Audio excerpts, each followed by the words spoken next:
My eyes snapped open to a ceiling I didn't recognize, not just unfamiliar, but wrong. Ornate moldings, a crystal chandelier, a muted, tasteful color palette that screamed expensive. My head was throbbing, a dull, persistent ache that made it hard to think. Where the hell was I? I sat up, swinging my legs over the side of a bed that was bigger than my entire old apartment. Silk sheets, a mountain of pillows, a view of… Was that the ocean? This wasn't a hospital. It wasn't my cramped, cluttered apartment. It wasn't anywhere I'd ever been before. Panic started to bubble up, a cold, clammy feeling in my chest. I stood up, my legs shaky, and stumbled towards a wall-sized mirror. And then I saw it. The reflection. It wasn't me. The face staring back at me was older, harder, with sharp, angular features and cold, gray eyes. There was a cruel set to the mouth, a subtle arrogance in the tilt of the chin. It was a handsome face, undeniably, but predatory, like a wolf in a tailored suit. "What the?" I whispered, my voice raspy and unfamiliar. I reached out, touching the mirror, my fingers tracing the contours of this stranger's face. My hand. It wasn't my hand. It was larger, stronger, with manicured nails and a heavy gold ring on the ring finger, a wedding ring. I staggered back, my mind reeling. This was insane, a dream, a nightmare, a hallucination. I had to wake up. I pinched myself hard on the arm. The pain was sharp, real. I wasn't dreaming. I started exploring the room, moving like a sleepwalker, my senses on high alert. The room was enormous. A master suite that was bigger than my entire old apartment building. Walk-in closets filled with expensive clothes, a bathroom with a jacuzzi tub and a shower that looked like it could fit a small family, a balcony overlooking a manicured lawn that sloped down to a private beach. This was obscene. Obscene wealth, obscene luxury, obscene everything. I found a wallet on the dresser. Leather, expensive. I flipped it open, finding a driver's license. Sebastian Wolf. Age 42. Address. A ridiculously exclusive enclave I'd only ever seen in magazines. Sebastian Wolf. The name meant nothing to me, but the face in the driver's license photo, the face in the mirror, it was the same. I was Sebastian Wolf, whoever that was. I moved through the mansion like a ghost, touching the surfaces, examining the objects, searching for something. A clue, an explanation, a way out of this impossible situation. I found a lavish office filled with mahogany furniture, expensive artwork, and a state-of-the-art computer system. I sat down at the desk, my hands hovering over the keyboard, feeling a strange sense of familiarity. It was like my body knew what to do, even if my mind didn't. I found framed photos on the desk. Sebastian Wolf, smiling, his arm around a beautiful, blonde woman. The woman's smile seemed forced. Sebastian Wolf, holding a young boy, maybe 7 or 8 years old. The boy's eyes were looking down. There were no photos of them altogether. Who were these people? His family? His wife? His son? They looked unhappy. There was a tension in their postures, a sadness in their eyes, a distance between them that was palpable, even in a photograph. And then I heard a noise, a soft footstep, a hesitant breath. I turned and saw her. She was standing in the doorway, the woman from the photos, her blonde hair pulled back in a tight bun, her face pale and drawn. She was beautiful, undeniably, but there was a fragility about her, a vulnerability that made my heart ache. "Sebastian?" she said, her voice a trembling whisper. And then I saw it. The fear, pure, unadulterated terror. She flinched, backing away, her eyes wide with alarm, as if she were looking at a monster. And in that moment I understood. This wasn't a dream. This was a nightmare. I wasn't just in a stranger's body, I was in a stranger's life. A life filled with fear, with hatred, with something dark and terrible that I was only beginning to comprehend. I wasn't in my body and I was trapped. I'm sorry, I stammered, my voice sounding foreign to my own ears. I don't feel well. I must have hit my head.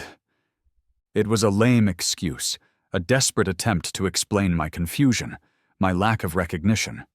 But she didn't seem to buy it.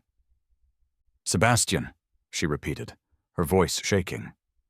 Are you all right? I tried to smile, to reassure her, but the expression felt unnatural, forced on this unfamiliar face. Just a bit disoriented, I said. I think I need to lie down. She didn't move, didn't approach me. She just stood there, watching me, her eyes filled with a mixture of fear and suspicion. Who am I? I asked. The question blurted out before I could stop myself. Her eyes widened. What? Your name, I said, trying to recover. I can't remember. The fall. It must have... My name is Evelyn, she said slowly, her voice hesitant. Your wife? Evelyn. My wife. The word felt alien, wrong, a label that didn't belong to me. I tried to act normal, to play the part of the husband, but it was impossible. I didn't know her, didn't know their routines, their history, their secrets. Every word, every gesture felt like a minefield. I'm going to rest, I said, backing away towards the bedroom. I'll see you later. I escaped into the bedroom, closing the door behind me, my heart pounding. I needed to think, to plan, to figure out what the hell was going on. Later that day, I decided to go for a walk. I hoped that would help me clear my head. I was walking through a park when I saw him. A young boy, sitting alone on a swing set, his head down, his shoulders slumped. It was the boy from the photo. Lucas. Sebastian's son. My son? I approached him cautiously, my heart aching with a strange mixture of guilt and longing. Hey, I said softly. Mind if I join you? He looked up, his eyes widening in surprise. He didn't say anything, just stared at me, his expression unreadable. I'm your dad, I said, the words feeling awkward, unfamiliar. He flinched, recoiling slightly, as if I'd struck him. He didn't speak, didn't move, just stared at the ground. I tried again. I know I haven't been the best dad, but I want to change. I want to be better. He finally looked up at me, his eyes filled with a mixture of confusion and fear.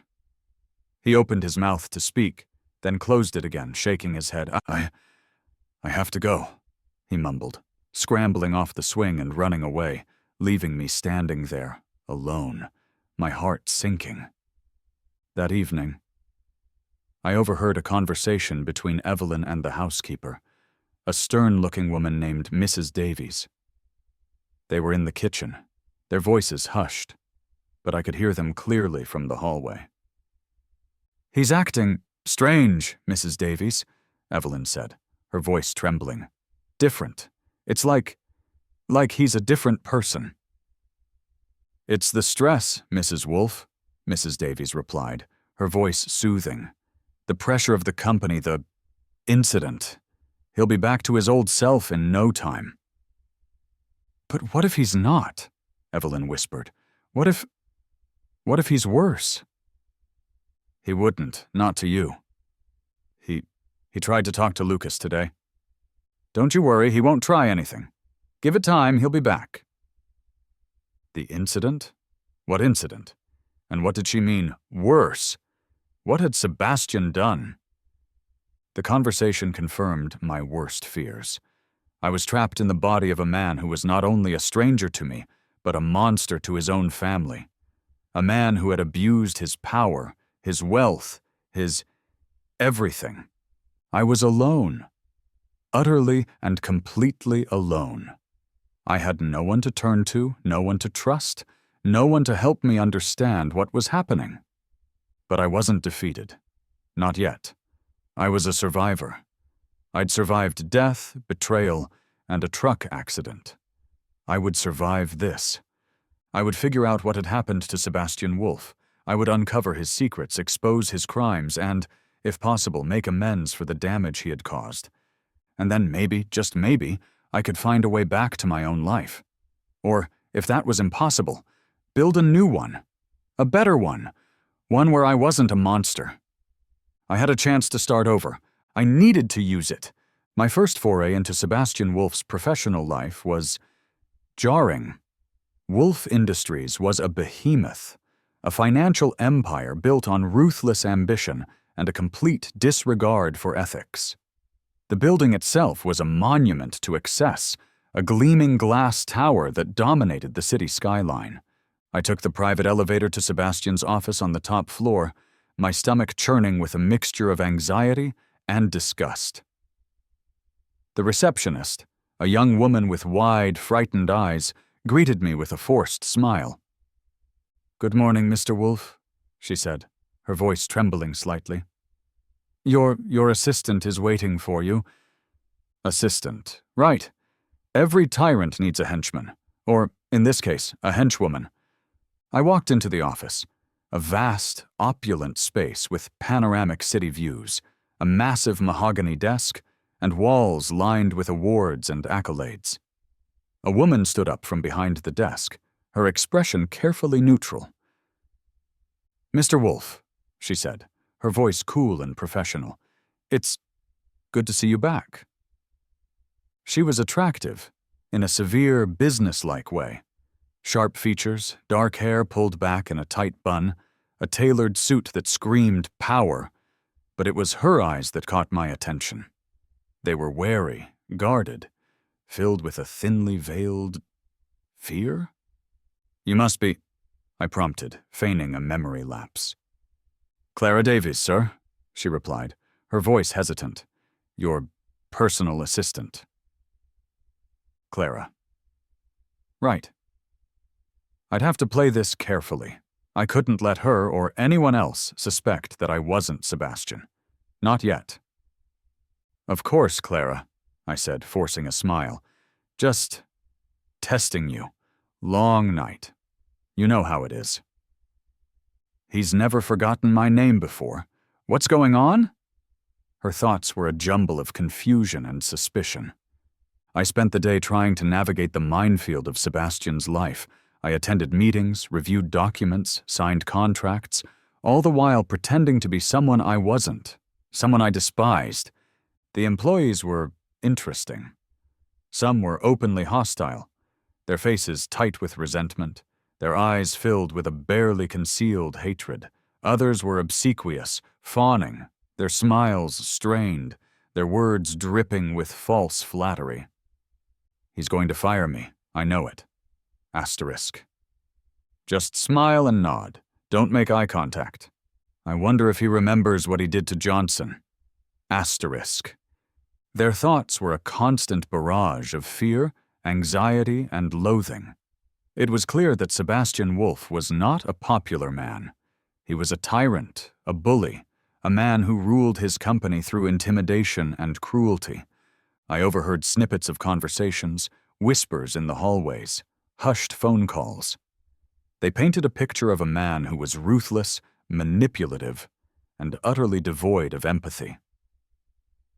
"Did you hear about the Peterson deal?" one employee whispered to another. "He screwed them over big time, left them with nothing." "He's a monster," another replied. "I heard he threatened to ruin Miller's career if he didn't sign that contract." "I can't believe he's back," a third voice chimed in. I hoped." The "hoped" hung in the air, unfinished, but the implication was clear. They'd hoped he was dead. In the late afternoon, I started to get a hold of his computer. I spent hours poring over Sebastian's emails, his documents, his financial records. I was looking for something, anything, a clue, a connection, a pattern, and I found it. A tangled web of corruption, of illegal deals, of offshore accounts, of bribes and blackmail. Sebastian Wolf was a criminal, a white-collar gangster who had built his empire on a foundation of lies and deceit. He'd cheated, he'd stolen, he'd destroyed lives without a second thought.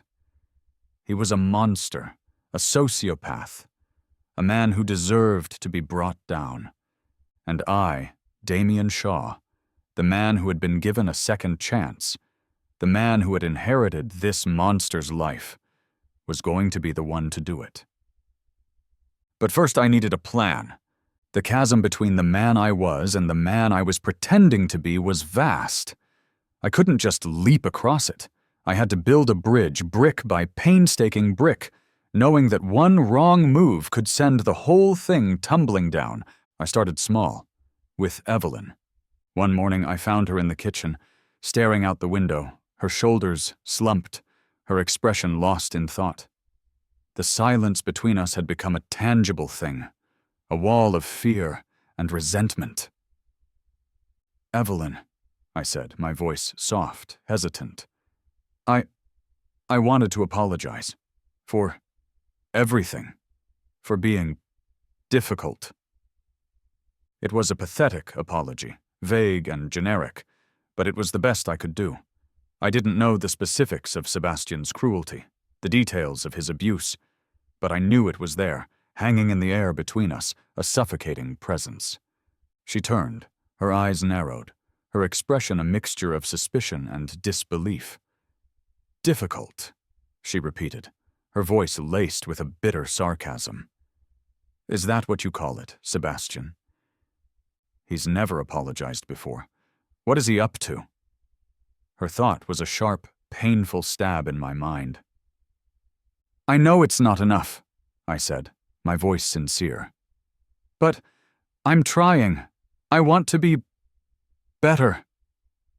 She didn't reply, just stared at me, her eyes searching, probing, trying to find the truth beneath the surface. Is it possible? Could he have changed? A flicker of hope, fragile and tentative, crossed her mind. I didn't push it. I just let the silence hang there, hoping that my words, my actions, would speak louder than Sebastian's past. With Lucas, it was even harder. The boy was a fortress, his walls built high and strong, his defenses impenetrable. He avoided me, ignored me, refused to even acknowledge my presence.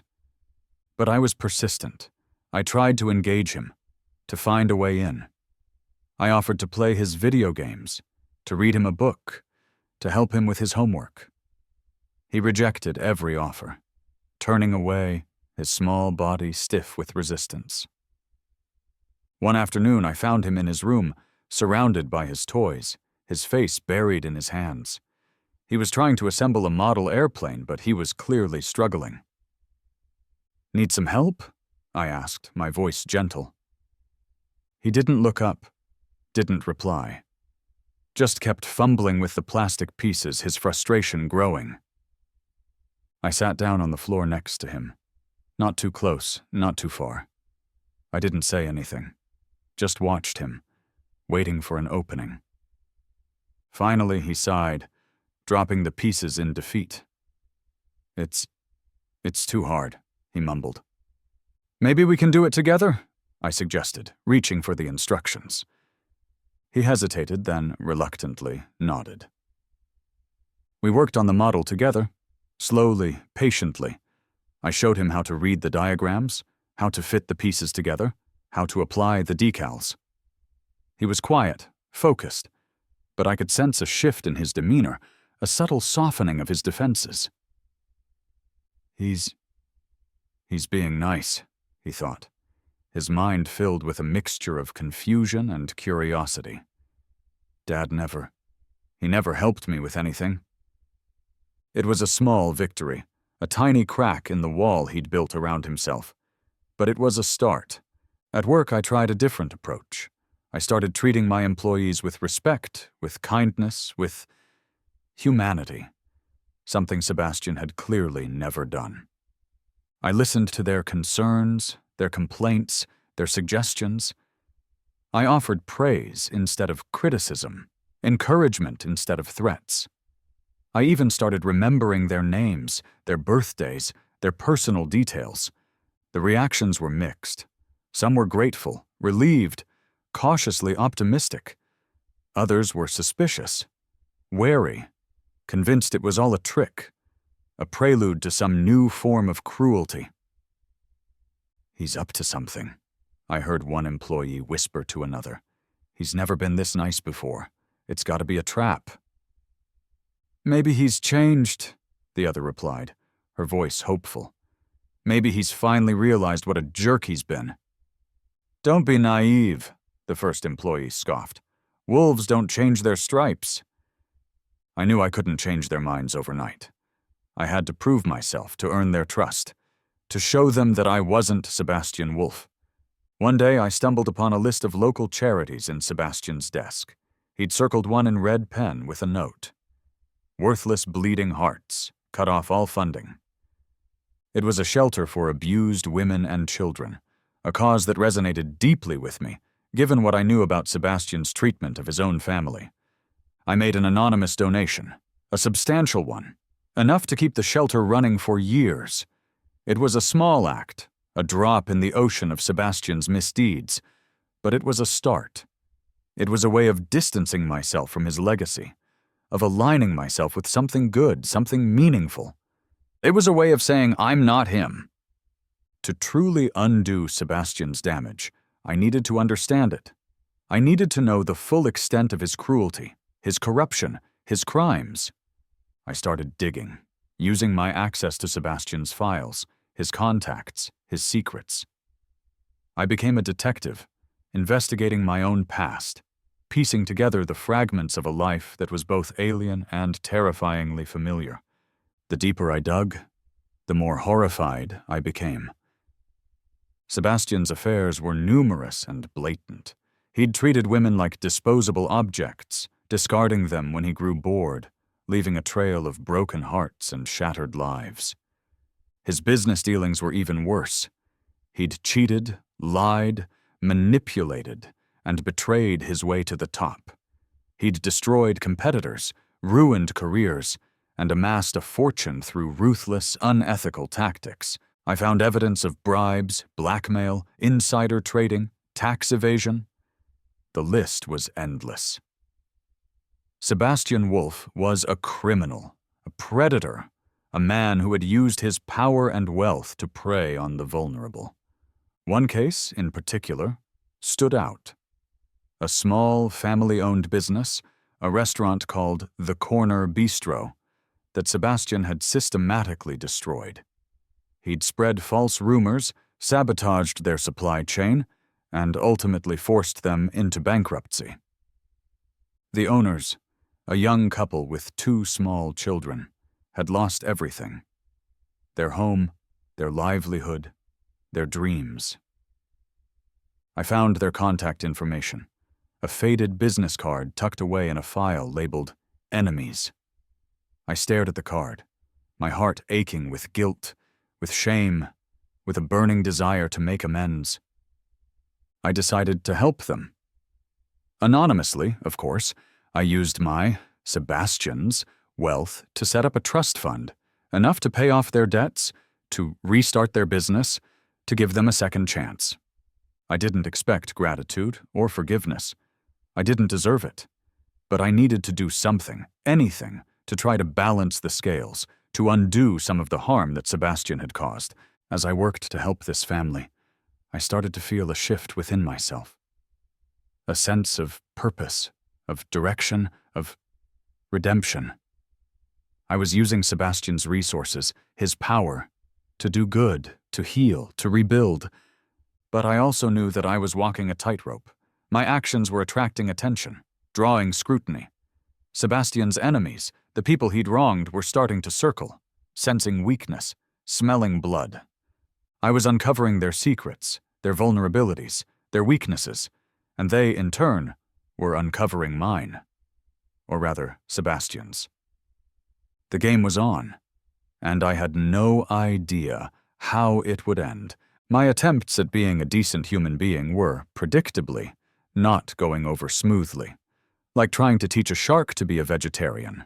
Unnatural, and probably doomed to failure. Evelyn, bless her heart, was utterly bewildered. One minute, I was, apparently, a raging narcissist. The next, I was bringing her flowers and offering to help with the dishes. "I don't understand what game you're playing, Sebastian," she said one evening, her voice trembling as I was attempting to make dinner. The kitchen was a disaster zone. I'd never cooked a meal in my life. "But I won't let you hurt me again." "He's trying to trick me," she thought, her mind a whirlwind of suspicion and fear. "He's trying to make me let my guard down, but I won't. I can't." "I'm not playing a game, Evelyn," I said, my voice sincere. I'm trying to change. I know I've been terrible, but I want to be better. For you. For Lucas."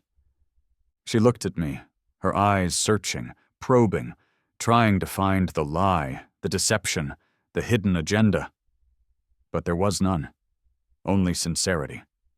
And a healthy dose of terror that I was going to screw this up. Could it be true? Could he actually be different? A flicker of hope, quickly extinguished by years of pain and mistrust. I don't know what to believe," she said, her voice barely a whisper. Then, a few days later, the bomb dropped. Evelyn filed for divorce. She handed me the papers, her face pale but resolute, her eyes filled with a mixture of sadness and determination. "I can't do this anymore, Sebastian," she said, her voice firm. "I can't live in fear. I can't raise Lucas in this environment. I need to protect myself. I need to protect my son." This is for the best, she thought, her mind a fortress of resolve. I need to get away from him. I need to start over. It was a punch to the gut, a crushing blow that knocked the wind out of me. I'd been trying so hard to make amends, to build a bridge, to earn her trust. But it wasn't enough. The damage was too deep, the wounds too raw. "Evelyn, please," I begged, my voice desperate. "Give me a chance. I'm not him. I'm not Sebastian. I didn't know what to say. I couldn't tell her the truth. She'd think I was insane. "I know you're trying," she said, her voice softening slightly. "But it's too late. The damage is done. I can't forget what you did. What you are." She turned and walked away, leaving me standing there, alone, holding the divorce papers, the weight of Sebastian's sins crushing me. But amidst the despair, there was a glimmer of hope. A small, fragile victory. Earlier that day, Lucas had been trying to reach a toy car on a high shelf. He'd been struggling, stretching, his little face contorted in frustration. I'd walked in, seen him, and without thinking, without hesitating, I'd lifted him up, helping him reach the car. He'd looked at me, his eyes wide with surprise, and then a slow smile had spread across his face. "Thanks, Dad," he'd said. The word tentative, unfamiliar, but real. It was the first time he'd called me Dad, the first time he'd acknowledged me, not as a monster, not as a threat, but as his father. It was a small thing, a tiny gesture, but it meant everything. It was a sign that maybe, just maybe, I could break through the walls, heal the wounds, and build a new life, a better life, for all of us. Even if I had to do it without Evelyn, I would do it for Lucas. I would be the father Sebastian never was. I would be a good man. But the vultures were circling. At work, my changes, my attempts at ethical leadership were being met with resistance, with sabotage, with open rebellion. Sebastian's rivals, sensing weakness, were launching attacks, trying to undermine my authority, to steal my clients, to destroy my company. They saw me as an easy target, a weakened prey. They smelled blood. They had no idea who they were dealing with. They thought I was Sebastian Wolf, the cruel, arrogant tyrant. They were wrong. I was Damien Shaw, and I was about to fight back. The storm broke with the force of a hurricane. It wasn't a single event, but a cascade, a carefully orchestrated series of revelations that exposed the rotten core of Wolf Industries and, by extension, Sebastian Wolf's legacy. It started with a trickle, an anonymous leak to a financial blog detailing a series of suspicious transactions, offshore accounts, and potential tax evasion. Then, a whistleblower, a former employee I'd subtly encouraged and protected, came forward with evidence of bribery and corruption. Then, I released the full dossier. Everything I'd uncovered about Sebastian's illegal activities, his manipulations, his crimes. I sent it to the authorities, to the press, to every major financial institution in the city. The media went into a frenzy. Headlines screamed accusations of fraud, embezzlement, and corporate malfeasance. Wolf Industries, once a symbol of power and prestige, became a pariah, its stock price plummeting, its reputation in tatters. The wolves were circling. Sebastian's old rivals, the ones he'd stepped on and betrayed on his climb to the top, saw an opportunity to dismantle his empire, to pick apart the carcass of his legacy. Everyone expected me, as Sebastian, to react with fury, with denial, with a scorched earth defense. They expected me to lash out, to threaten, to use my wealth and influence to silence my critics. That's what Sebastian Wolf would have done. But I wasn't Sebastian Wolf.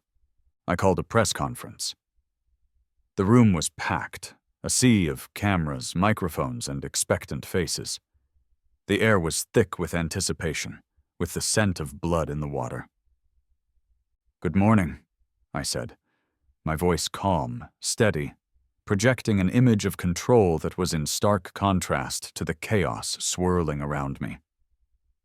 "I'm here today to address the allegations that have been made against Wolf Industries and against myself." I paused, letting the silence hang heavy in the air. "These allegations are both disturbing, and I must admit, many of them are true." A collective gasp filled the room. They hadn't expected this. They'd expected denial, obfuscation, legal maneuvering. They hadn't expected confession. "He's admitting it. What the hell is he doing?" The thoughts of the reporters, the analysts, the rivals were a chaotic chorus of disbelief and confusion. "For years," I continued, my voice filled with a carefully crafted blend of remorse and resolve, Wolf Industries, under Sebastian Wolf's leadership, engaged in unethical and in some cases illegal practices. I was unaware of the full extent of these actions. But as the current CEO, I take full responsibility. I outlined my plan: a complete and transparent cooperation with the authorities, a full internal investigation conducted by an independent firm, a commitment to compensate the victims of Sebastian's actions, to make amends, to rebuild trust, and finally, the kicker. "Effective immediately," I announced, my voice ringing with finality. "I am stepping down as CEO of Wolf Industries. I will be donating a significant portion of my personal wealth to a fund dedicated to supporting those who have been harmed by this company's past actions." The room erupted. Reporters shouted questions, cameras flashed, analysts scrambled to make sense of what they were hearing. "He's insane! He's throwing it all away!" Is this a publicity stunt? Some kind of legal maneuver? Maybe. Maybe he's actually changed. My rivals were furious. their carefully laid plans to capitalize on Wolf Industries' downfall thrown into disarray. My employees, the ones who had lived in fear of Sebastian, were stunned. And then slowly, tentatively, hopeful. I had done the unthinkable. I had taken responsibility for sins I hadn't committed. I had sacrificed my power, my wealth, my position, to atone for the actions of a dead man. And in doing so, I had finally begun to separate myself from Sebastian Wolf. I had taken the first step towards becoming someone else, someone better. The press conference was a turning point, a public declaration of my intentions.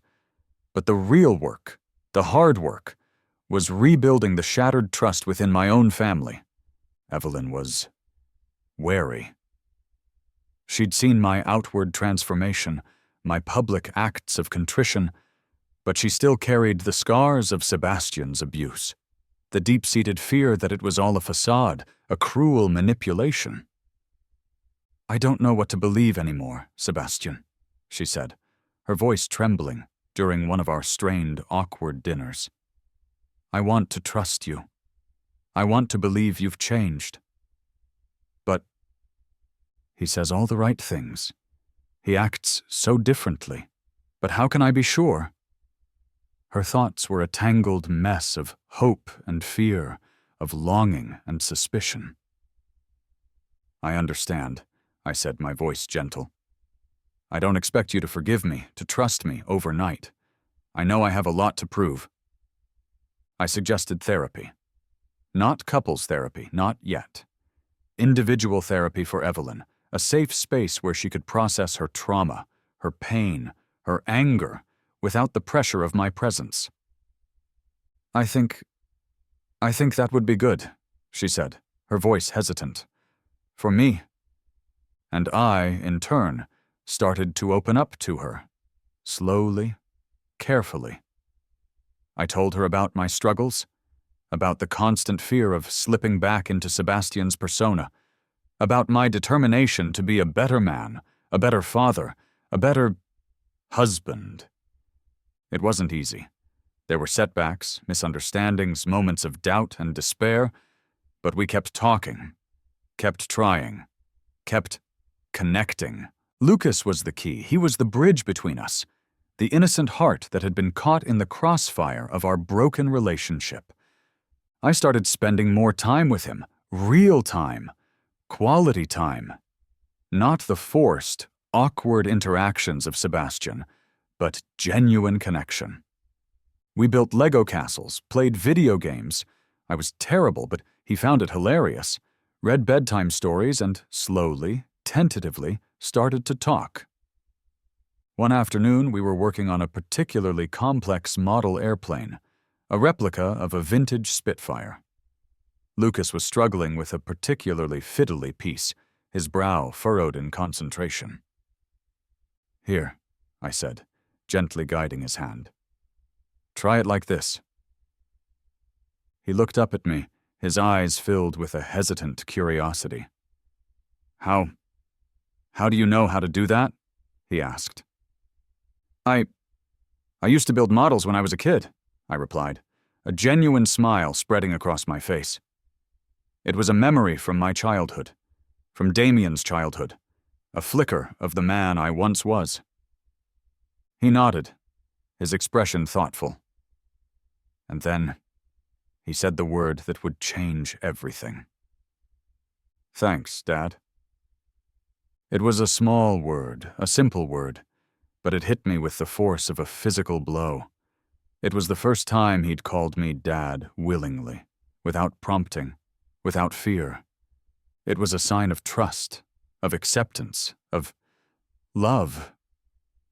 And in that moment, I knew that I was finally starting to heal, that Evelyn was finally seeing me, that we were perhaps finally becoming a family. Not the broken, dysfunctional family of Sebastian Wolf, but something new, something better, something built on a foundation of honesty, compassion, and hope. The road ahead was still long, still uncertain, but for the first time in a long time, I felt like I was finally on the right path. The dust settled. The scandal faded from the headlines. Wolf Industries, rebranded and restructured, began to recover, guided by a new, ethical leadership team I'd carefully selected. My public act of contrition, my stepping down, my donation, it had worked. People, slowly, tentatively, were starting to believe that I was different, that I wasn't Sebastian Wolf. But the real change, the true transformation, was happening within me.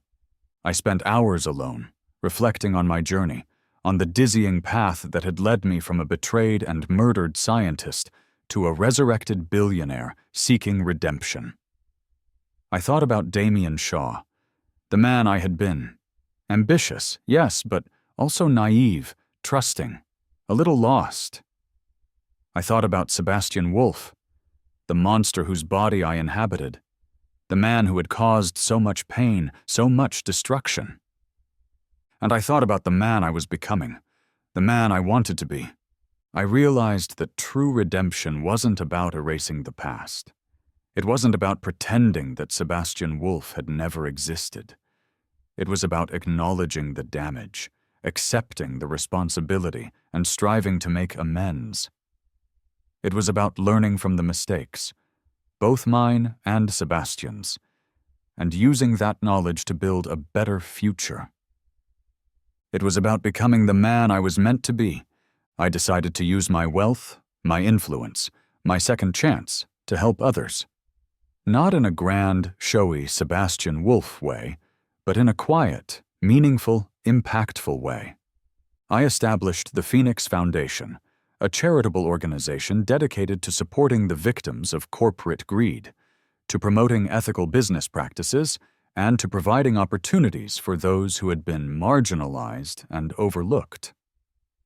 I funded scholarships for underprivileged students, invested in sustainable businesses, and supported organizations working to combat poverty, inequality, and injustice. I didn't do it for the publicity, for the accolades, for the public image. I did it because it was the right thing to do, because it was a way to atone for Sebastian's sins, to balance the scales, to create a positive impact on the world. I wasn't just atoning for Sebastian, I was creating a better place. I was finally becoming a better person. It was a slow, gradual process, this transformation. There were days when the guilt, the shame, the weight of Sebastian's legacy threatened to overwhelm me. There were days when I doubted myself, when I questioned my motives, when I wondered if I was truly capable of change. But then I would see the faces of the people I was helping, the families I was supporting, the lives I was changing. And I would remember why I was doing this. Not for revenge, not for redemption, but for hope, for the possibility of a better future, a future I could be proud of. I was starting to move on, away from the ghost, and into my new life. The invitation was simple, elegant, a handwritten note on thick cream-colored paper. Evelyn and Damien request the pleasure of your company at their marriage. It was a small ceremony, intimate, held in the garden of a small cottage we'd bought, far from the city, far from the shadow of Wolf Industries. Just a few close friends, a few trusted colleagues, and, of course, Lucas. Evelyn looked radiant. She was wearing a simple white dress, her hair loose and flowing, her eyes sparkling with a happiness I hadn't seen in years, a happiness I had almost destroyed. As I watched her walk towards me, her hand resting on Lucas's shoulder, I felt a wave of emotion wash over me. Love, yes, but also gratitude. Gratitude for this second chance, for this opportunity to rebuild our lives, to create a new family, a true family, built on trust and respect and forgiveness. We exchanged vows, simple, heartfelt promises to love, to cherish, to support each other, through whatever the future might hold. And this time, I meant them. With every fiber of my being, I meant them. Lucas was our ring-bearer, his small hand clutching the velvet cushion, his eyes shining with pride and excitement. He'd come so far, this boy who had once flinched from my touch, who had refused to speak to me.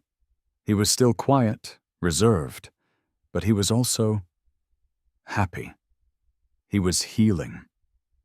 "I now pronounce you husband and wife," the officiant said, smiling. "You may kiss the bride." I kissed Evelyn, a soft, tender kiss, a promise of a new beginning, a future free from the ghosts of the past. And then the surprise came. "Dad?" Lucas said, tugging on my arm. I knelt down, meeting his gaze. I never knew what to expect with him. He reached into his pocket and pulled out a crumpled piece of paper. It was a request. He wanted me to adopt him, legally adopt him. Tears welled up in my eyes. It was the moment where it all came together. I was no longer Damien pretending to be Sebastian. I was Dad. I hugged him tightly, holding back the sobs that threatened to escape. "Of course, son," I whispered, my voice choked with emotion. "Of course." We were a family, finally, truly. A family born not from blood or obligation, but from choice, from forgiveness, from a shared journey of healing and redemption. Years passed. The name Sebastian Wolf became a footnote in history, a cautionary tale of corporate greed and personal destruction. The scandal, the trial, the downfall, it all faded into the background, replaced by a new narrative, a new legacy. The Phoenix Foundation thrived, becoming a powerful force for good in the world. We supported countless individuals, families, and communities, helping them rebuild their lives, overcome adversity, and achieve their dreams. I stepped back from the day-to-day operations of Wolf Industries, rebranded, of course, entrusting it to a team of ethical, competent leaders. I focused my energy on philanthropy, on using my wealth and influence to make a positive impact on the world. I became known, not as the ruthless billionaire, not as the resurrected ghost, but as a champion of the underdog, a philanthropist, a symbol of redemption. It was a strange, unexpected twist of fate, a transformation I could never have imagined. But the past was always there, a shadow lurking at the edges of my consciousness. The fear of exposure, the guilt of my actions, the constant awareness of the delicate balance I'd struck between justice and revenge.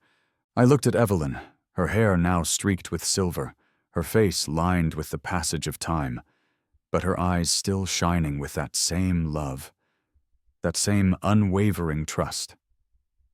I looked at Lucas, now a young man, strong, confident, and kind. He was studying to become a doctor, inspired by Dr. Ramirez, the woman who had saved my life, both physically and metaphorically. They were my anchors, my grounding force, my reason for being. They were the proof that I had changed, that I had become a better man. The ending was peaceful. A quiet evening, sitting on the porch of our cottage, watching the sunset paint the sky in hues of orange and gold. Evelyn was beside me, her hand in mine, Lucas playing in the garden, his laughter echoing through the air. I looked at them, my family, my loved ones, and I felt a sense of contentment, a deep, abiding peace that I hadn't thought possible. I had been given a second chance, and I had used it, not to rewrite the past, but to build a better future. I had embraced the darkness, yes, but I had also found the light. I was Damien Shaw. I was a survivor, a father, a husband, a man reborn, and I was finally truly free. Free of the ghost, free of the past. But I would always remember. I would always be vigilant, because I knew that the world was full of monsters. And I knew, better than anyone, that sometimes the worst monsters are the ones we create ourselves. But this time I was stronger. This time I would do the right thing, always.